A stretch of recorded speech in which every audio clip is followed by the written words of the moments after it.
आणि दुसरीकडे लोकाभिमुख कल्याणकारी योजना त्याही सुरू केल्या। मी आपल्याला सांगतो, मी एक सर्वसामान्य शेतकरी कुटुंबातून आलो। मला गरिबी काय याची जाणीव आहे। माझी आई कशी कसरत करायची, काटकसर करायची, घर कसं चालवायची मी पाहिलंय। तिच्याबरोबर माझ्या श्रीकांतची आईची तगमग पाहिली आहे। ती कसं घर चालवायची, एक कशी कसरत करायची।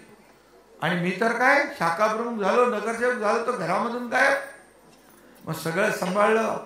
आमच्या श्रीकांतच्या आईने श्रीकांतला डॉक्टर बनवलं, MBBS केलं, MS झाला, पण मी मात्र त्याला खासदार बनवलं।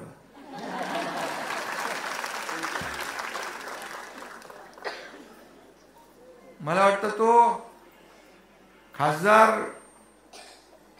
होता, त्याचं म्हणजे शिक्षण सुरू होतं आणि MS एक शेवटचं वर्ष बाकी होतं आणि तेव्हाच निवडणुका आल्या।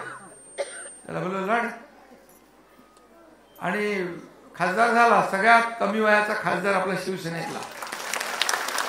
आणि नंतर मग त्याने शेवटचं वर्ष त्याचं ऑर्थोपेडिक सर्जन MS केलं। आणि आपल्याला सगळ्यांना माहिती आहे, ही मी पाहिलेली परिस्थिती आहे।